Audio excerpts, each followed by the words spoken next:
नमस्कार दोस्तों, आप देख रहे हैं रियल क्राइम हिस्ट्री और आप सभी का बहुत बहुत स्वागत है हमारे इस चैनल पर। कहानी की शुरुआत करूं उससे पहले आप सभी का बहुत बहुत शुक्रिया, क्योंकि आप सब ने हम पर इतना भरोसा दिखाया और आज जो हमारी फैमिली है वो 200 के पार चली गई है। और 200 के पार होने के लिए और करवाने के लिए आप सभी का बहुत बहुत शुक्रिया। हमें उम्मीद है कि आप सभी का प्यार इसी तरह मिलता रहेगा और इस नाचीज़ को अपने दिल में आप जगह देते रहेंगे और धीरे धीरे हमारी फैमिली जो वो बड़ी होती रहेगी। तो आप सभी का बहुत बहुत शुक्रिया, जो भी जिसने चैनल को सब्सक्राइब किया है और जिसने नहीं भी किया है उन सब का शुक्रिया। और हमें उम्मीद है कि आप सब हमें सपोर्ट करेंगे और हमारे चैनल को सब्सक्राइब करेंगे। चलिए कहानी की शुरुआत करते हैं। कहानी लुधियाना की है। पंजाब के लुधियाना शहर में एक व्यक्ति जाता है और वहाँ पर काम करता रहता है अपने घर परिवार से दूर।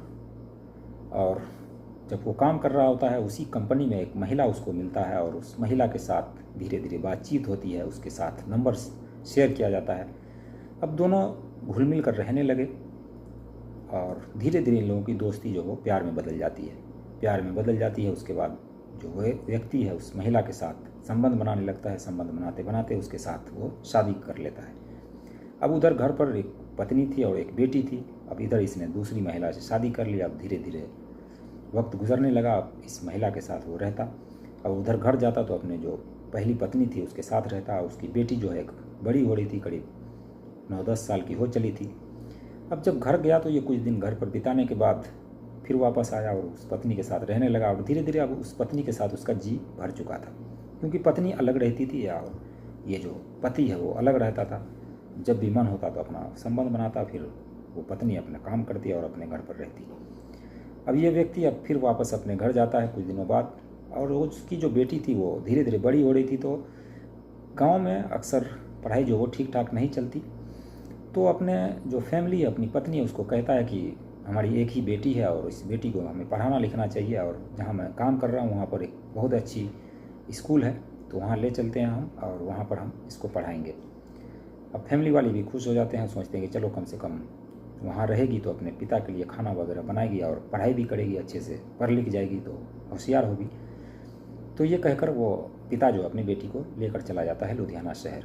वहाँ पर जिस कमरे में रह रहा था उसी कमरे में वो लड़की रहती और स्कूल जाती, और स्कूल के बाद अपने घर में जो है अपने पिता के लिए खाना वगैरह बनाती। फिर उसी तरह से दिनचर्या जो है वो गुजरने लगा। अब जैसे जैसे दिन गुजरने लगा वो लड़की धीरे धीरे बड़ी होने लगी, लेकिन जो उसका पिता था उसकी निगाहें जो उस पर गंदी निगाहें डाला करता था। जैसे ही वो लड़की पढ़ने बैठती तो उसके साथ बैठता और उसके साथ छेड़खानी करता। लेकिन धीरे धीरे लड़की विरोध करती, लेकिन उसके बावजूद अब धीरे धीरे वक्त बीत रहा था। एक दिन ऐसा आता है कि वो व्यक्ति जो शराब पी कर आता है और शराब के नशे में वो अपनी बेटी के कमरे में जाता है, क्योंकि हरकतें उसने पहले से ऐसी कर रखी थी। तो पत्नी माफ़ कीजिएगा, अपनी बेटी के कमरे में जाता है और बेटी के साथ हरकतें करने लगता है, जिस पर बेटी विरोध तो करती है, लेकिन वो भी एक अनजान शहर में। अब किससे कहे ये बात। अब पिता जो है अपनी बेटी के कपड़े उतारने लगता है, ज़बरदस्ती करने लगता है, पूरे कपड़े उतार कर उसे नग्न कर देता है और फिर अपने कपड़े उतारता है, क्योंकि वो शराब की हालत में था, शराब के नशे में था। अब उस लड़की को उस बेड पर लेटाता है और उसके साथ शारीरिक संबंध बनाने लगता है। तो पहले तो लड़की धीरे धीरे उसे मना कर रही थी, लेकिन अब उसको भी अच्छा लगने लगा था। अब धीरे धीरे वक्त बीतता रहा और उसके साथ उसके जो पिता है उस छेड़खानी करता रहा, उसके साथ शारीरिक संबंध बनाता रहा। अब जब उस लड़की को शुरू में अच्छा लग रहा था लेकिन धीरे धीरे जब वक्त बीतता है उसके बाद कई साल वहाँ पर गुजर जाते हैं, साल 2 साल गुजरते हैं। अब लड़की को अच्छा नहीं लग रहा था ये बात। और उसकी जो दूसरी पत्नी थी जिससे उसने शादी की थी पंजाब में ही, लुधियाना में ही, उस महिला को पता लगता है कि वो अपनी बेटी को लाया है और अब जो मेरे पास नहीं आ रहा था उसकी वजह यही है कि वो अपनी बेटी के साथ ही रह रहा है। अब उसको पता लगता है, वो आती है वहाँ पर, लड़ती झगड़ती है और कहती है कि ये जो लड़की है जो रह रही है ये इसकी पत्नी नहीं है। उस घर में जो वो काफ़ी हल्ला गुल्ला मचाती है आकर के। मकान मालिक को पता चलता है ये बात, और जब मकान मालिक को पता चलता है तो वो कहता है कि ये तुम्हारी जब पत्नी नहीं है तो फिर पत्नी की तरह क्यों रह रहे हो, लेकिन साफ वही से ये मना कर देता है कि ये मेरी बेटी है। अब वो महिला लड़ाई करके चली जाती है, लेकिन उस रात जो है अपनी बेटी के साथ फिर वो हरकतें करने के लिए शुरू हो गया और उसके साथ गंदी हरकतें की। लेकिन बेटी जो है वो विरोध कर रही थी। विरोध के बाद जब पति जो है उसको गुस्सा आता है और एक गरासा रखा हुआ था, उसी गरासा से उस लड़की पर हमला कर देता है और लड़की बेहोश हो जाती है, गिर जाती है, खून बहने लगता है।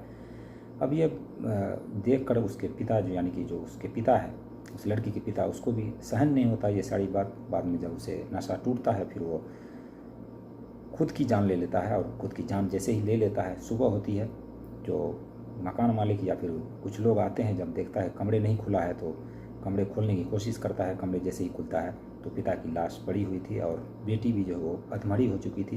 बेटी को हॉस्पिटल ले जाया जाता है और हॉस्पिटल में उसका कई टाँके लगने के बाद उसका इलाज जो है वो सफल हो जाता है, बेटी बच जाती है, लेकिन पिता इसमें अपनी जान गंवा बैठता है। तो देखा आपने किस तरह से जो पिता है अपनी ही बेटी का शिकार करते हैं, और वो पिता और बेटी का जो रिश्ता होता है वो काफ़ी पवित्र माना भी जाता है, लेकिन उसी रिश्ते में कहीं ना कहीं एक दरिंदगी भी छुपी होती है, और इस दरिंदगी का ये जीता जागता नमूना था। तो दोस्तों, ये कहानी सुनाने का मकसद किसी के भावनाओं को आहत करना नहीं, किसी को ठेस पहुंचाना नहीं, बल्कि आप सभी को जागरूक करना है कि आजकल भरोसा करें तो किस पर करें, ये एक बड़ा सवाल है। बाकी इसको लेकर आपकी जो भी राय हो कमेंट सेक्शन में ज़रूर बताइएगा, और चैनल को सब्सक्राइब करिए। मिलते हैं नेक्स्ट वीडियो में नई कहानी के साथ। तब तक के लिए देखते रहिए और सीखते रहिए और सचेत रहिए। मिलते हैं अगले वीडियो में, तब तक के लिए बाय बाय, टेक केयर।